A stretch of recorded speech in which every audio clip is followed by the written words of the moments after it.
¿Alguna vez has sentido que sabes a la perfección qué es importante en tu vida, aunque ejecutar esas cosas importantes te están quemando por dentro? ¿Te ha pasado que después de leer sobre el esencialismo, priorización, sigues llegando con las pilas completamente vacías al final del día? Eso es lo que le sucedió a Greg McKeown después del éxito de Esencialismo. Y es la razón por la que escribió Sin esfuerzo. Bienvenidos a un nuevo episodio de Kenso Círculo, el podcast donde descubrirás los libros para vivir la efectividad para ser más feliz. Yo soy Jeroen Sangers, aprendiz en encontrar el camino de menor resistencia hacia los resultados que realmente importan. Y yo soy Kike Gonzalo, aprendiz en el arte de cuestionar si de verdad necesitamos esforzarnos tanto para vivir bien. Mira, en este episodio vamos a diseccionar el libro Sin esfuerzo de Greg McKeown, con una perspectiva crítica como hacemos siempre, pero constructiva. No es esta reseña típica donde contamos lo genial es todo, pues será una conversación honesta sobre qué funciona, qué no y cuál es la pregunta fundamental que el autor nos responde. Y para resumir, te vamos a explicar el marco de los 3 círculos concéntricos que propone Greg, que es el estado sin esfuerzo, la acción sin esfuerzo y los resultados sin esfuerzo que todos queremos. Y exploramos también técnicas específicas como las listas de terminado por hoy, el concepto de coraje para ser mediocre y la diferencia crucial entre resultados lineales y residuales que a mí me encantó. También veremos si conceptos como el perdón y la gratitud realmente funcionan como hacks de productividad o si son simplemente formas elegantes de gestionar problemas que quizás no deberíamos estar teniendo. Aunque lo más importante es que vamos a abordar la pregunta que nos parece central. Greg McKeown tenía demasiadas piedras grandes de las que hablamos de meter dentro de nuestra bolsa después de aplicar ese libro maravilloso de Esencialismo. Y su solución ha sido el hacer que esas piedras sean más fáciles de manejar. Nuestra pregunta es, ¿no será que el problema real es que sigue teniendo demasiadas piedras, Greg? ¿No será ese tu problema? Vamos a verlo. De hecho, te vamos a dar nuestra valoración honesta del libro, por si nos escuchas un día, aprendes castellano y de repente te llega a tus oídos. Y vamos a incluir, porque creemos que es excelente para optimizar la táctica, pero este libro también es un poquito más limitado a la hora de poder tomar decisiones estratégicas fundamentales. En tu caso, que nos estás escuchando ahora, al final de este episodio, vas a tener una perspectiva clara sobre si este libro merece tu tiempo y si sus técnicas pueden ayudarte de verdad a resolver desafíos en tu efectividad personal, en tu liderazgo, en tu comunicación, en tu vida en general, o si necesitas a lo mejor centrarte más en un trabajo más profundo de priorización antes de optimizar la ejecución. Que eso, ¿verdad, Jerún? Muchas veces la gente es lo que confunde. Quiere pasar del 95% al 98% en lugar de pensar que el cambio está en cambiar la estructura, cambiar el sistema para que puedas ir a otra velocidad. Claro. Pronto, pues si no lo conoces todavía, Greg McKeown, este hombre con un nombre tan raro que, que parece que alguien ha estado aleatoriamente tecleando para crear un apellido, ¿no? Pues Greg no necesita mucha presentación para quienes nos escuchen, porque ya hemos reseñado su libro Esencialismo en nuestra reseña número 11, y si no me recuerdo mal, con buena puntuación. Y también sabemos que es uno de los autores de referencia en el mundo de la efectividad personal. Pero lo interesante de Sin esfuerzo, que ya hemos mencionado antes, es el contexto personal de lo que motiva a escribirlo. Porque el Greg confiesa que después del éxito de Esencialismo se encontró con un problema, y eso es lo siguiente, que él sabía perfectamente qué era esencial en su vida, porque de hecho ha escrito un manual para saberlo, ¿no? Pero aún así, ejecutar estas cosas esenciales le seguía costando un esfuerzo brutal. Como Kike ya mencionó antes, tenía demasiadas piedras grandes para el jarro, ¿no? Y que todos conocemos esta metáfora del jarro, que si primero pones la arena y después las piedras pequeñas, las piedras grandes que no encajan, y por tanto siempre hay que poner primero las piedras grandes. ¿Qué pasó? Pues Greg ha encontrado que incluso primero poniendo las piedras grandes no cabía en todo, porque había demasiadas, ¿no? Y esta confesión yo creo que me parece muy relevante porque toca algo que vemos constantemente también en nuestras carreras y sesiones de coaching, ¿no? Que las personas llegan sabiendo más o menos qué es importante para ellas y por tanto el problema no es tanto la claridad, es la ejecución. Y Greg se dio cuenta de que había una brecha enorme entre saber qué hacer y hacerlo de forma sostenible.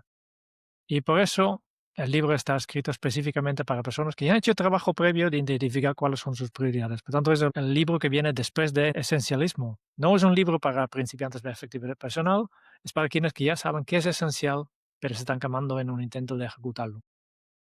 Hay veces, Jerón, que cuando pienso en estas cosas, y me sucedía el otro día con otro tema que tiene que ver con esto.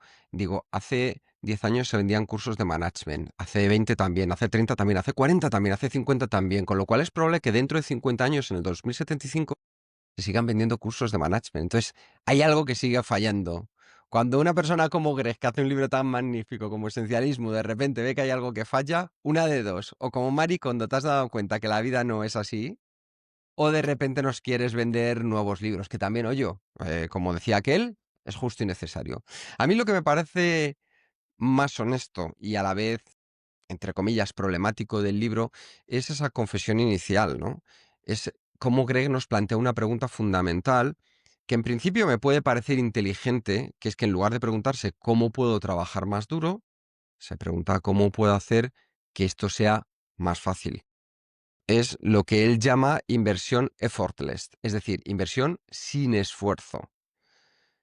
Si hablamos a nivel cultural, especialmente en España, hay muy arraigada la idea de que las cosas que son importantes requieren sacrificio y esfuerzo. Y esto lo he escuchado en muchas orlas. Cuando alguien va a dar el discurso y llega alguien que es una eminencia, habla del sacrificio que hay que hacer en la vida. Sin sudor no hay gloria, el que algo quiere algo le cuesta. Todos esos refranes que en cierto modo nos han ido condicionando a asociar valor con sufrimiento. Es como si desconfiáramos de las soluciones fáciles. Si no me cuesta, no debe ser importante. Y aquí el autor lo que argumenta es justo lo contrario, es que las cosas más importantes de la vida deberían ser las que menos esfuerzo nos cuesten porque así podemos mantenerlas en el largo plazo. Y estructura su propuesta en tres fases muy claras. Estado sin esfuerzo, la primera; acción sin esfuerzo, la segunda; y resultados sin esfuerzo, la tercera. Yo aquí, Jerún, ya me voy metiendo algunas cositas, pero veo mucho de hábitos atómicos de James Clear también, ¿no? Veo ya asociaciones de algo que ha funcionado, voy a ver si soy capaz de replicarlo también en mi marco. Para ver, por ejemplo, de estas tres fases, él tiene un ejemplo muy claro en su libro y que creo que podemos llegar a explicar aquí también, ¿no? Imagínate que un jugador de baloncesto que quiere hacer un tiro libre. ¿Qué sería el estado sin esfuerzo? Que es este momento antes de hacer el tiro, de que se concentre, rebota la pelota 2 veces, respire profundo, se pone en su posición, ¿no? Esta es la preparación, este es mentalizarse, entrar en la zona de fluir, el estado sin esfuerzo, ¿no?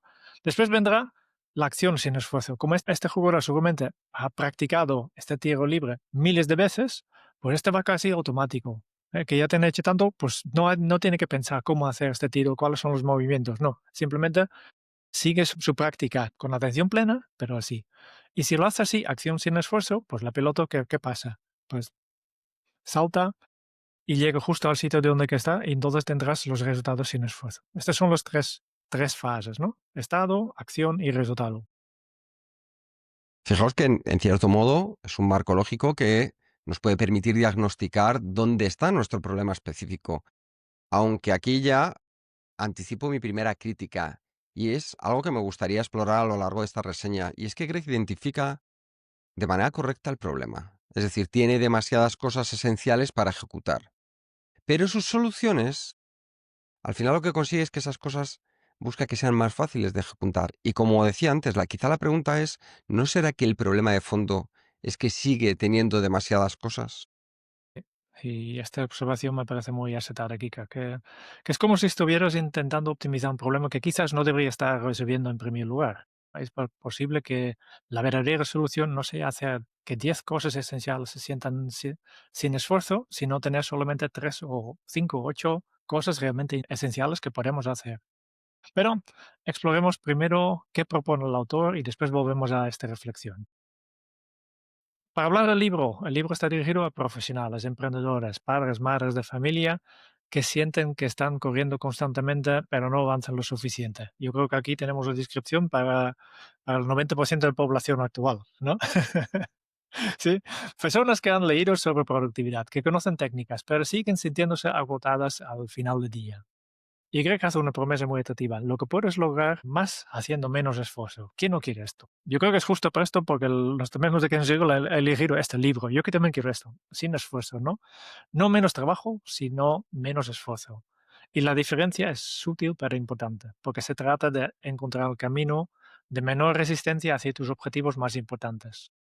Y el autor aquí trae su experiencia como consultor de empresas como Apple, Google y Facebook, donde ha visto cómo las organizaciones más exitosas no son necesariamente las que más se esfuerzan, sino las que mejor sistemizan sus procesos. Y quiere aplicar esta misma lógica a la efectividad personal. Yo creo, fíjate que esto que dices, Jeroen, es muy importante, porque me parece interesante como punto de partida. No nos vende pereza disfrazada de sabiduría. Habla de optimización inteligente, de trabajar con la naturaleza humana en lugar de contra ella. Y esta distinción me parece clave para entender el libro con un enfoque correcto. No se trata de evitar el trabajo, sino de cómo podemos eliminar sufrimiento innecesario que muchas veces solemos agregar al trabajo importante. Por ejemplo, si es que esto solo lo puedo hacer yo, Jerún, ¿cómo te lo voy a delegar a ti? Si es que como yo no lo hace nadie. Y entonces vas sumando unas cosas, otras cosas, con lo cual llegas a ese gran problema. Con esta idea en mente, para mí me parece que vale la pena explorar qué técnicas específicas nos propone Greg, aunque manteniendo siempre presente la pregunta fundamental. ¿Estamos optimizando la solución correcta o simplemente haciendo más llevadera una vida que quizá no deberíamos estar viviendo? Vale, con esto ya creo que vamos a la primera sección. Como puedes ver, como hay un modelo de tres círculos concéntricos, pero también hay tres secciones en el libro. Y la primera sección va del primer círculo, que es el estado sin esfuerzo. Y el punto de partida es algo que francamente no esperaba encontrar en un libro de productividad. Y habla del cómo usar el perdón como herramienta de efectividad. Y la lógica aquí es que nuestro cerebro procesa más de 6.000 pensamientos al día y tiene una capacidad limitada. Y cuando mantenemos resentimientos, ira, rencores, pues entonces estamos dedicando recursos cognitivos valiosos a emociones que no nos aportan nada productivo. Y es lo que la psicología cognitiva llama la teoría de carga perceptual.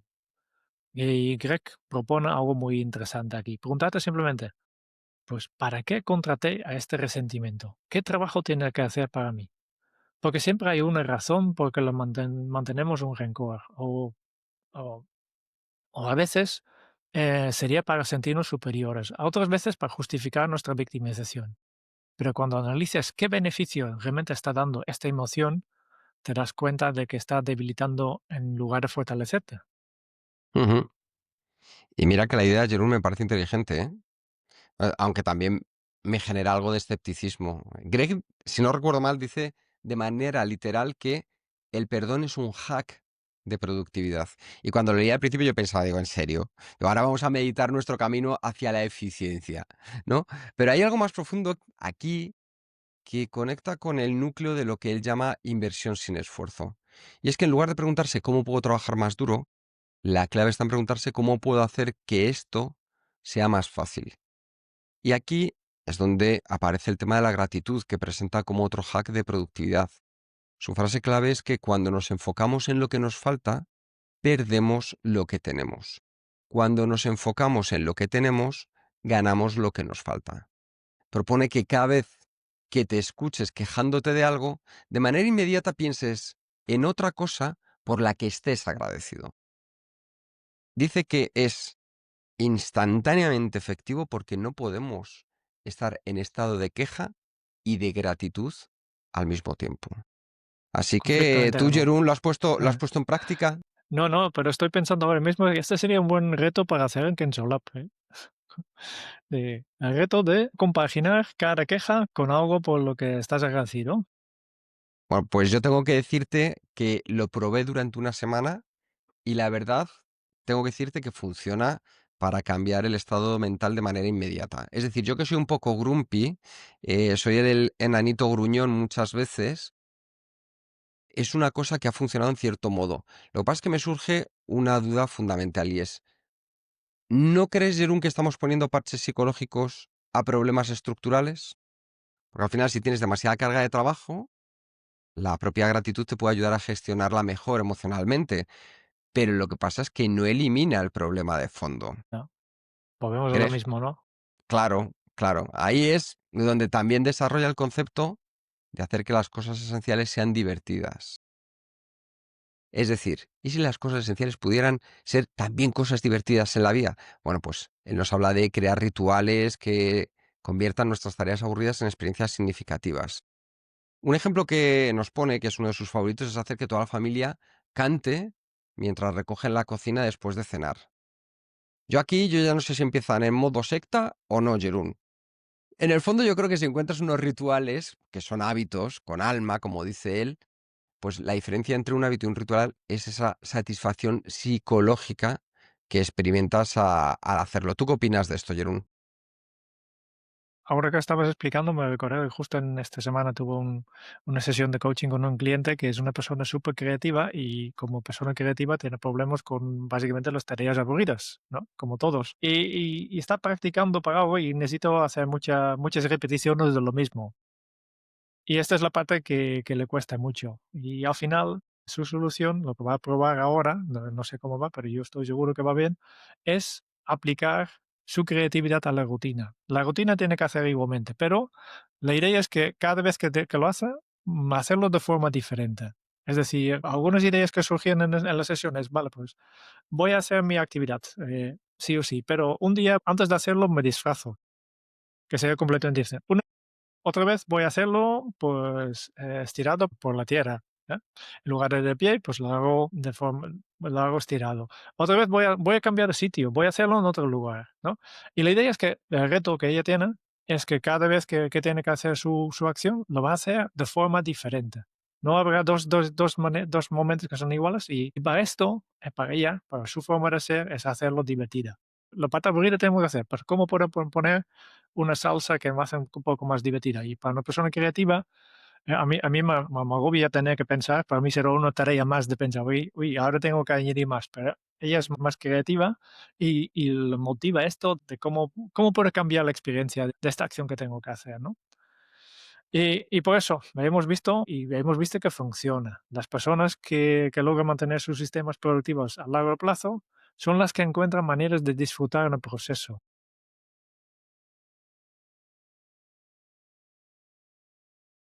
Y esto funciona. Después, si realmente estamos haciendo lo correcto, estamos poniendo un salsa de psicología, tal vez, pero funciona. Y yo creo que aquí está la parte, ¿no? Hay que mirar lo que pasa, ¿no? El perdón y la gratitud no van a solucionar el hecho de que quieres ser un padre o madre excelente, o no van a solucionar que quieres un profesional exitoso. El autor lo que hace es que te enseña a gestionar el estrés de la sobrecarga, pero no cuestiona si esta sobrecarga es necesario. Volvemos a lo mismo. Sí, Quique, en cierto modo sí. me venía, Jerún, Ujú. la frase de Peter Drucker, aquella que decía que no hay nada más inútil que hacer con eficiencia algo que no debería hacerse en absoluto. Entonces es donde volvemos a lo mismo, ¿no? Que quizá Greg aquí se está pasando al siguiente nivel. Ahora vamos a hablar de la parte que, como os comentábamos, tenía que ver con la acción sin esfuerzo. Y es esa tiranía que la podemos encontrar, por ejemplo, en nuestras listas infinitas de tareas mentales, de cosas por hacer. Y aquí es donde Greg se mete con las manos en la masa y aborda algo que todos conocemos, esa sensación de nunca terminar nuestra lista de tareas pendientes. Ojo que un día yo, si escribimos de nuevo, Jerún, tendré que contar que cada vez tengo menos esta sensación, ¿eh? O sea que creo que hay luz al final del túnel. Pero en el caso de Greg, su propuesta principal son las listas de Done for the Day. Hacerlo para el día, ¿no? Hacer estas cosas para el día. Y en lugar de hacer una lista infinita de cosas por hacer, define qué 3 o 4 cosas, si las completas hoy, te harían sentir que el día fue exitoso.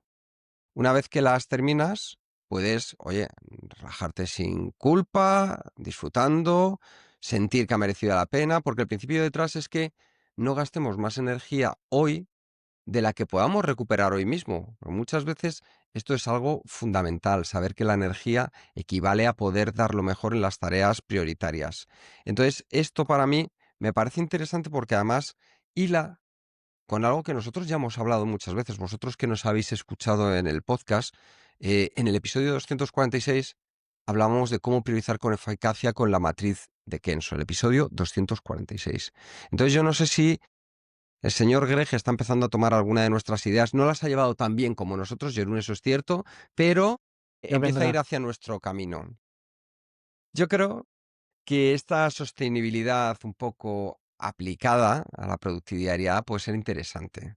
Y lo que hace es estructura 5 preguntas clave para cualquier proyecto que te dé información. Esas 5 preguntas son: ¿cómo lo imaginas terminado?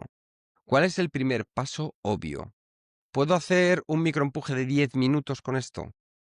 ¿Cuál es el mínimo número de pasos que puedo hacer para el resultado final? Y la quinta, ¿cómo puedo mantener un ritmo sostenible? Estas preguntas a mí me parecen útiles, me parecen interesantes, aunque no las veo novedosas. La primera es básicamente la definición del don del mundo de Agile, ¿no? Y la segunda es el concepto de siguiente acción de David Allen, que aquí, Jerún, nadie mejor que tú para ver estas cosas. Sí que efectivamente, aquí, justo en esta sección de la acción sin esfuerzo, donde realmente está la práctica, ¿no? Eh, yo creo que ha hecho un poco una investigación de cuál es la literatura, cuáles son los libros más famosos y le voy a ir resumiendo, ¿no? Pero yo creo que aquí el valor está en la combinación, en cómo los presentes sistemáticamente, ¿no? Porque estos micro empujes de 10 minutos son interesantes porque aprovechan lo que él llama el presente psicológico, que según los neurocientíficos dura unos 2 segundos y medio, y lo ideal es que el progreso pueda ocurrir en incrementos muy pequeños, ¿no? Luego también una cosa que me interesa es introduce lo que él llama el coraje para ser mediocre, el coraje para ser malo. Es su visión del producto mínimo viable, pero aplicada a la productividad personal, ¿no? ¿Cuál es la visión mínima de esta tarea o de este proyecto que puedo hacer? Empezar con la peor versión posible en lugar de buscar la perfección desde el principio. Este es un tema que hablamos mucho cuando hablamos de procrastinación, por ejemplo, ¿no? Queremos tener lo perfecto y la búsqueda de la perfección hace que nos quedamos estancados y no ni iniciamos, ¿no? Y por lo que dicen, bueno, voy a hacer una versión mediocre, como mínimo para ponerme en marcha, ¿no? Y estas técnicas lo complementa con límites superiores e inferiores. Esto también me ha gustado, que nunca menos de X y nunca más de Y, ¿vale? Por ejemplo, si quieres escribir, podéis decidir, vale, pues voy a escribir por la mañana, voy a trabajar en este libro, ¿vale? Vamos a hacer algo mejor que Greg, ¿vale? Vamos a hacer una versión mejorada de Sin Esfuerzo y vamos a escribir cada día, pero nunca menos de 200 palabras, pero también ponemos un máximo, nunca más de 800. Porque este mantiene el momentum sin permitir que la obsesión por producir más te lleve al burnout. Este es algo que a mí me pasa muchísimo. Yo tengo la capacidad, me cuesta mucho de empezar, soy muy propenso a la procrastinación, pero también cuando empiezo, me cuesta mucho parar. Y me ha pasado muchísimas veces que yo estoy metido en un proyecto que realmente me encanta, entra en la zona, a tope de concentración, y trabajo aquí delante de mi ordenador a veces durante 3 o 4 horas sin parar, sin levantarme ni un minuto. Y cuando al final termino y me levanto, estoy quemado, quemado. Y aunque solo he trabajado 3 horas, he gastado toda mi energía, porque no he tomado pausas, no me he movido y he quemado todo, ¿no? Y por eso yo también me pongo un límite. Habitualmente es un límite de tiempo. Nunca más 20 minutos seguidos, 1 hora y media como mucho sentado aquí delante. Después tengo que levantarme, ¿no? Y realmente funciona.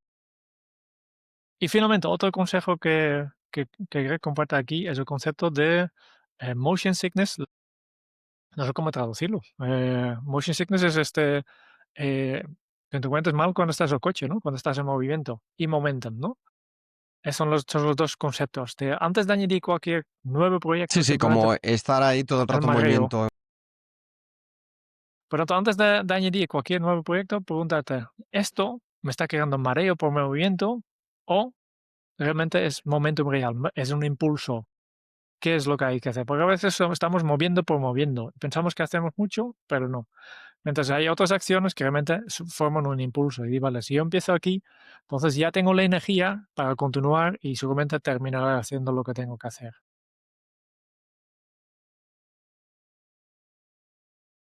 Claro, a veces buscamos ese mareo en un correo electrónico. Oye, pues parece que estoy contestando correos o estoy haciendo estas llamadas, demás, que sabemos que no es lo más prioritario y entonces pensamos que ese movimiento nos está llevando a algo y en verdad nos deja en el mismo lugar. El momentum es aprovechar porque eso que vamos a hacer nos lleva más lejos. De hecho, esto conecta bien con el concepto de procrastinar a propósito de Rory Baden, ¿no? Que menciona en el libro. No se trata de descartar ideas, ¿no? Se trata de dejarlas a veces en el semillero, sembradas, hasta que aparezca el momento adecuado. Porque eso es muchas veces lo que al cerebro le genera problemas. Si nosotros somos capaces de tener un jardín donde vamos sembrando proyectos en lugar de intentar hacerlos todos a la vez, será algo más sano a todos los niveles. Aunque otra vez aquí yo, Jerún, siento que estamos hablando de optimización táctica. Porque todas esas técnicas están geniales si ya tienes claro cuáles son tus 3 prioridades máximas. Pero si tu problema es que tienes 10 cosas que consideras que siguen siendo esenciales, estas técnicas no te van a salvar. Es como tener un GPS muy sofisticado, pero no saber hacia dónde queremos ir, porque el autor aquí está asumiendo que ya has hecho el trabajo de esencialismo. Pero mi experiencia en los talleres es que la mayoría de las personas siguen luchando con la priorización fundamental. De hecho, Jerún, hace poco leía, me parece que era en LinkedIn, a una persona que me pareció muy interesante lo que decía. No puedo recordarlo, recuerdo que era en inglés, y contaba que había utilizado una de las aplicaciones que te permitía ir recogiendo ideas, que te permitía ir metiendo ahí para más adelante proyectos, links de cosas que habías visto, páginas web interesantes. Y decía, claro, de repente me encontré con un jardín de 3.000 ideas para trabajar con ellas. Dice, y se hace tan grande que igualmente lo único que termina siendo es un Diógenes mental. ¿Qué hizo? Esto fue arriesgado por su parte. Dijo, voy a empezar de cero. Y directamente las ideas que capture, trabajo estratégicamente algo en ellas en el mismo día porque si no, es que no son lo suficientemente relevantes. Y una vez que ya están sembradas, ya tiene su sentido y las coloco en un lugar. Es la diferencia entre tener un jardín donde yo voy colocando y sembrando determinadas cosas para más adelante con sentido y priorizado por mí, a de repente convertir ese mismo espacio en un vertedero donde yo voy lanzando cosas allá donde entren o allá donde caigan. Y esto me parece más interesante. No sé cómo lo ves tú, Jerún. Yo creo que todos tenemos este listado, tal vez no de proyectos, pero sí de libros que queremos leer o las películas y series que queremos ver en Netflix. Y es tan fácil guardarlos que va creciendo sin límite. Y, y yo he aprendido que no es buena manera de hacerlo porque al final solo lo único que consigo no es que tengo ilusión de ver más cosas o de leer más cosas o de hacer nuevos proyectos, sino me siento culpable por todas estas cosas que no estoy haciendo, leyendo o viendo. Y yo creo que cada vez más, y también es un tema que ya hemos explicado, no sé si en el episodio, creo que sí, cuando hemos hablado de correo electrónico, sobre tratar flujos de información como un río que va pasando. Y no hace falta que bebes todo el agua del río. Mientras va fluyendo, pues de vez en cuando coges un poquito y ya está bien. Cuando me río las cosas, va bien. De esto, la misma forma de la famosa lista de algún día de David Allen, yo lo he dejado de utilizar porque provocaba este estrés. Me agobiaba incluso de, bueno, hay tantas cosas que no estoy haciendo que me gustaría hacer. Y para, a lo mejor no voy a apuntarlo, porque si realmente es importante ya me recordaré. Y si no, pues bienvenido a la ignorancia y no y me enfoco en lo que tengo ahora. Y con esto yo creo que vamos al tercera parte de este libro, Resultados sin esfuerzo, y aquí vamos a hablar del santo grial de la productividad, porque llegamos a un concepto que yo considero lo más valioso del libro, que es la diferencia entre resultados lineales y resultados residuales. Te explico. Los resultados lineales requieren un esfuerzo constante. Si dejas de trabajar, dejas de recibir los beneficios.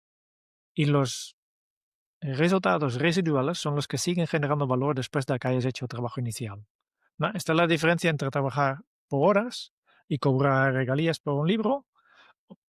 Serán dos cosas, ¿no? Que si trabajas por horas, pero en el momento que no trabajas, pues no tienes ingresos. Si has escrito un libro, como nosotros, que somos millonarios gracias a nuestro libro, no para nada, pero de vez en cuando recibimos un pequeño cheque, digo, bueno, pues mira, un regalito y no tenemos que hacer nada más. El trabajo inicial ya está hecho, ¿no? Mejor dicho, nuestros cursos online, por ejemplo, son de esta forma, ¿no? De que requieren un trabajo al inicio, pero después podemos continuar ofreciendo a nuestros nuevos oyentes para decir, mira, aquí hay un curso que soluciona un problema concreto y que va muy bien. Y lo mismo que el nivel más pequeño, es la diferencia entre resolver un problema cada vez que aparece o crear un sistema que lo resuelva automáticamente para siempre o que le evite incluso, ¿no? Y aquí Greg propone tres palancas principales y me gusta este concepto de palanca porque estamos hablando aquí de palancas, que un pequeño esfuerzo que tiene un beneficio enorme, ¿no? Y las tres palancas son el conocimiento, la automatización y la confianza. El conocimiento residual viene de aprender principios fundamentales en lugar de hechos específicos, ¿no? No es lo mismo que tú memorices que 2 más 2 es 4, que aprendes cómo funciona el algoritmo de sumar, porque entonces puedes aplicarlo a todos los números, ¿no? Una vez que entiendes cómo funciona algo, lo puedes aplicar este conocimiento infinitas veces. Y su enfoque del aprendizaje incluye priorizar libros que han resistido al pasado del tiempo, que llamo el efecto Lindy. Es decir, si quieres leer un libro, mejor, cuanto más años tiene el libro, mejor. Porque si ya tiene unos años, más probable es que continúe a ser relevante en el futuro. Un libro que ha salido hoy mismo, lo más probable es que en 2 años nadie se recuerde este libro, por tanto no va a tener un impacto. Deja que todos los lectores juntos hacen ya la selección y dicen, vale, pues ¿cuáles son los libros que valen la pena? Y no pierdes el tiempo con un libro que tal vez no debes estar habiendo leyendo. Este es el efecto Lindy, ¿no? Y también dedicar 10 minutos después de cada libro a resumir lo aprendido en una página. Por tanto, extraer tus aprendizajes. Esto ya hemos hablado con mucho detalle en la reseña del libro de cómo leer un libro de Morten Matler y Charles von Doren. El libro no recomendamos, yo creo que es una de las peores puntuaciones, pero el concepto sí que nos impacta y que lo que aplicamos. Totalmente. Sí, sí. Después habla de la automatización. Aquí habla de usar tecnología para hacer cosas para nosotros, para utilizar listas de control. Manifesto Checklist. Hemos también hablado, hemos reseñado en este podcast de Atul Gawande y establecer procesos específicos, ¿no? Nosotros también utilizamos esto. Tenemos tecnología que hace una parte de nuestro trabajo para nosotros. em, Por ejemplo, al grabar esto, la plataforma de grabación, ¿lo que hace? Pues automáticamente hace una transcripción de lo que estamos diciendo. Eh, Siempre tengo que corregir mi nombre y el de Quique también, que a veces se escribe mal, pero hace gran parte de nuestro trabajo para nosotros, que es un trabajo que la tecnología hace de forma automática. Después hay listas de control. Yo tengo una pequeña lista de todas las cosas que tenemos que hacer para publicar un podcast. Y tenemos procesos, acuerdos entre nosotros para decir, vale, pues exactamente desde el inicio al final cómo producimos un podcast, por ejemplo. Y también puedes automatizar decisiones a través de reglas preestablecidas. Los más famosos, ¿no? La regla que tenía Steve Jobs para vestirse, siempre lo mismo, ¿no? Que es una forma de automatizar decisiones. Completamente. Yo creo que esto es interesante, Jerón, para entender que muchas veces si buscamos esa optimización la encontramos en la automatización. Aunque hay una palanca que es importante y es la de la confianza. Y en este caso en el libro la desarrolla a través de, por así decirlo, los grandes acuerdos de confianza, usando las 3 Is de Warren Buffett, el inversor, que son la I de integridad, la I de inteligencia y la I de iniciativa.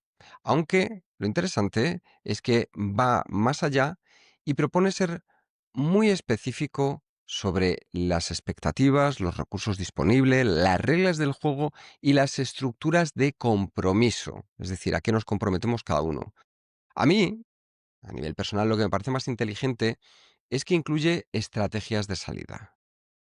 Greg dice que muchas relaciones laborales, personales, fallan porque las tratamos como si fueran ese matrimonio, ¿no? Es decir, yo tengo un compañero como es Jerún y asumo que esto es como mi relación que tengo con Zaira. Pienso que va a durar para siempre, no definimos cómo terminarlas de manera elegante si no funcionan. En cierto modo es realista y maduro el reconocer que las personas cambian, las circunstancias también, y el poder mantener un plan para cuando una colaboración ya no funcione es algo necesario. Nos habla también de enseñar a otros forma de crear resultados residuales. Es decir, por ejemplo, esto que estamos haciendo ahora de compartir el conocimiento nos ayuda a Jerún y a mí a crear resultados residuales. Si invertimos en enseñar a alguien a hacer algo que hacemos nosotros, pues podemos liberar tiempo, multiplicamos impacto. ¿Nosotros cómo lo buscamos? Que cada persona que estéis escuchando ahora mismo este podcast podáis vivir una vida más feliz, más plena, más satisfecha, sin tener que ir con la lengua afuera, porque en el fondo es lo que somos, un poco Kenso Círculo. Eso es lo que buscamos en Kenso Círculo.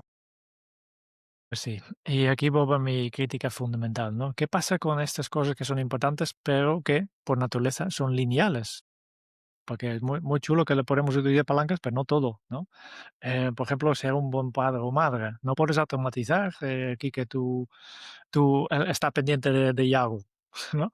No puedes, tampoco puedes delegarlo, ¿no? Simplemente depende de tiempo que inviertes y la calidad de este tiempo, obviamente, ¿no? Pero no puedes automatizar la presencia emocional, no puedes sistematizar el amor. Algunas de las cosas más importantes de la vida requieren un esfuerzo constante y renovado, ¿no? Y creo que habla de diferencia entre la grandeza primaria y la grandeza secundaria, conceptos de Stephen Covey. La grandeza primaria son tus cualidades internas, tu carácter, tu bondad, tu honestidad. La grandeza secundaria son tus logros públicos. Ahí dice que la primera procede a la segunda. Por tanto, pero construir carácter no es exactamente sin esfuerzo, requiere este esfuerzo, requiere que inviertas tu tiempo sin tener este efecto palanca. Claro, fíjate, Jerún, que ahí es justamente donde encuentro otra contradicción en el libro, porque por un lado propone sistematizar y automatizar todo lo posible, y por otro reconoce que las cosas más importantes de la vida requieren presencia y esfuerzo genuino. Entonces no me queda claro cómo reconciliar ambas ideas. Su propuesta para los que queramos dar ese salto de fe, que digamos, venga, que nos atrevemos a ello, es que nos preguntemos cuál es la cosa absolutamente esencial en la que estoy subinvirtiendo ahora mismo. Es una buena pregunta, aunque otra vez presupone que ya sabemos cuál es la esencial. Nosotros en los talleres de Kenso vemos esto de manera constante. Las personas llegan con una lista de prioridades en plural. Y por definición, prioridad ya sabéis que es singular. Si todo es prioritario, nada es prioritario. Y aquí el autor pues no aborda en profundidad cómo tomar esas decisiones difíciles. Es excelente para optimizar la ejecución, pero flojo para la estrategia fundamental, que es el nivel superior y más importante, es la parte que tiene más que ver con el propósito. Nos enseña a hacer las cosas de manera más eficiente, pero no nos ayuda a decidir qué cosas vale la pena hacer en primer lugar. Aunque a lo mejor también, volvemos otra vez, esto sería parte de esencialismo del primer libro. Vale, vamos resumiendo ya los puntos clave de este libro. Sin esfuerzo, de Greg McKeown, es un libro que promete ayudarte a lograr más haciendo menos esfuerzo, pero no menos trabajo. Y la propuesta es inteligente. En lugar de preguntarte cómo trabajar más duro, pregúntate cómo hacer que las cosas sean más fáciles. Y el autor estructura su enfoque en tres círculos concéntricos, que es conseguir el estado mental adecuado, tomar acciones sin esfuerzo y crear resultados que se perpetúen solos. Y en estados sin esfuerzo, Greg propone técnicas como el perdón y la gratitud como hacks de productividad, además de hacer las tareas esenciales sean divertidas a través de rituales. En la parte de acción sin esfuerzo, introduce conceptos como las listas hechos para el día, los límites superiores e inferiores para mantener el ritmo y un coraje de empezar con versiones imperfectas. Y finalmente, para los resultados sin esfuerzo, diferencia entre resultados lineales que requieren esfuerzo constante y residuales que siguen generando valor después del trabajo inicial. Y con esto ya llegamos al estilo y valoración. Sí, señor, venga, voy a por ello y voy a por ello porque llega el momento de la verdad, que estáis todos expectantes, que lo sé. Nos estábamos preguntando, ¿vale la pena este libro sin esfuerzo para Kenso, para todos vosotros? Bueno, lo que me gusta, pues es que Greg, en cierto modo, tiene el valor de plantar cara a la cultura del esfuerzo heroico, del sacrificio, esa que domina el mercado de la productividad, ¿no? Que tantas veces habréis escuchado hacer más, hacer más, hacer más con menos. Y su mensaje central es que lo esencial debe fluir de manera natural, conecta directamente con nuestra filosofía de Kenso de que las personas estamos en el centro y después viene el sistema con las herramientas que montemos. En cierto modo, te da ilusión poder leer a alguien que defiende el descanso como estrategia, no como debilidad, y que no nos tenemos que centrar en el sacrificio. Lo que me preocupa es que Greg se queda en la superficie. Tengo la sensación, en comparación con el primer libro, que aquí le ha faltado, vamos a llamarlo, la persona de apoyo a la hora de escribirlo y de sumergirse en profundidad en hacer algo que marcara la diferencia, como el primer libro que leímos, que fue Esencialismo. Porque, en cierto modo, no termina más que asumiendo que todos funcionamos de la misma manera y que existe una fórmula universal para el estado sin esfuerzo. Y en que eso sabemos que lo que es natural para un perfil rojo puede ser agotador para un perfil verde.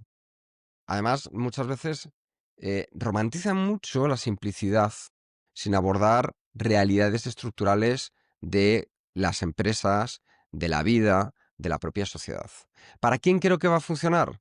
Pues bueno, pues aquellas personas que se sientan agotadas, que necesitan en cierto modo una excusa para un permiso intelectual. Esta parte de estar quemados, pues dices, venga, pues con esto puede ser un primer paso. Es un libro para mí puente entre la productividad tóxica y encaminarme hacia la efectividad, ¿no? Un paso en la dirección correcta, aunque se queda a medio camino. Yo por eso, mi puntuación, Jerún, es de 3 estrellas. Sabía. Pues no podría estar más de acuerdo. Cosas positivas que puedo añadir a todo lo que ya has explicado. Es un libro breve y fácil de leer. Este también se agradece. De hecho, había un momento que de repente en una sesión he leído toda la segunda sección de acción. Y mira, he leído en una sesión de lectura, que tampoco son muy largos para mí, un tercio de la parte importante del libro. Por tanto, para mí se agradece mucho, ¿no? Es fácil de leer, el estilo de escritura, ya hemos hablado también en el libro anterior de Greg, es fácil, hay ejemplos claros.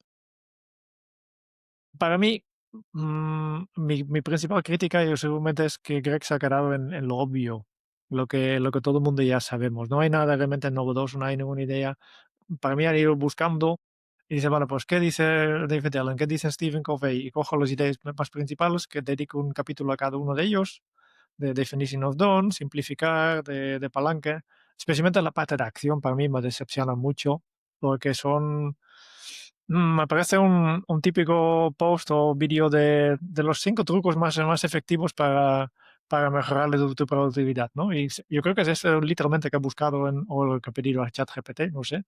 Y de aquí sale este parte del medio. Me gusta más la parte las otras dos partes que hablan del estado sin esfuerzo y los resultados, aunque también aquí se ha quedado un poco flojo. Por tanto, a mí, después de haber leído el esencialismo, que a mí me ha gustado mucho, tenía muchas expectativas de este libro y francamente me ha decepcionado bastante, ¿no? Eh, Va por un buen intento y además, tal como hemos indicado aquí, no sé si está bien planteado realmente que lo que ofrece es la solución para el problema principal que tiene, y las soluciones tampoco son tan novedosas. Por tanto, yo me quedo con 2,5.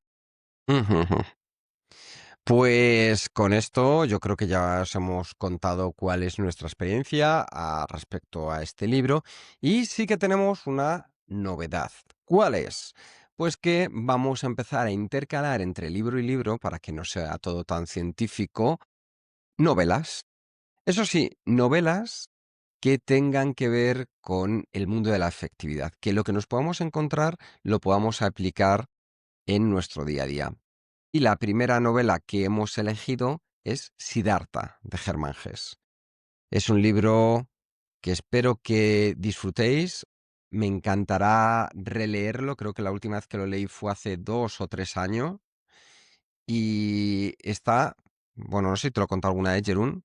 Yo tengo una biblioteca que es la que llamo imperecedera, en cierto modo, que es en la que se quedan los únicos libros que se mantendrán para siempre en ella. Luego hay otra en los que esos sí que los voy cediendo, dando, regalando, no me importa que se pierdan, pero hay una de imperecederos que la mantengo siempre ahí y ese libro está presente. Así que con eso ya os doy un poquito de spoiler. Nos veremos el mes que viene. Es un libro breve. Eso sí, coged lápiz y papel porque vienen muchos pensamientos que podremos aplicar a nuestra vida. Jerún, Sí, ¿qué tal? muy bien, muy bien. Así como siempre, me quedo con ganas de seguir conversando sobre estos temas. Me gustaría, pues esto, el libro, los libros siempre dan pa mucho, ¿no? No sé, ¿qué técnica de libro te parece más interesante probar? Porque siempre hay que ponerlo a la acción, ¿no? Pues yo te diría que a mí lo que me llama la atención es el tema de los límites superiores e inferiores. Lo comentabas tú y pienso que puede ser útil para mantener consistencia sin caer en el perfeccionismo. Es decir, una cosa es que le pongamos 2,5 estrellas o 3, lo cual no significa que no saquemos un aprendizaje que utilicemos. Así que vamos a ir con ello. ¿Tú, por tu lado, Jerún, qué te Sí, parece este enfoque de Greg? muy bien, muy bien. ¿Vas a hacer las cosas divertidas? Es una cosa que tengo en mente parcialmente, y es una estrategia que me parece muy válida para ciertas tareas, pero sí que pensando que algunas cosas importantes requieren esfuerzo genuino y también podemos simplemente aceptarlo, que sea así, que no hay nada malo en ello. Yo creo que será más un mensaje de Dolores Bergman que de Greg McKeown, pero me quedo con esta filosofía, ¿no? Vale, si tiene sentido, lo hago más divertido, y si no, pues acepto que hay cosas desagradables a la vida y continúo igual. Sí, es como cuando voy por las mañanas al gimnasio, que a veces prefiero que me atropellara un tren, pero al final entiendo que es importante. Así que ya sabéis, con esta reflexión cerramos la reseña de hoy y el hábito Kenso de esta sesión, de este episodio, es que la facilidad no es enemiga de la excelencia, aunque tampoco la garantiza. Nos escuchamos pronto. Chao.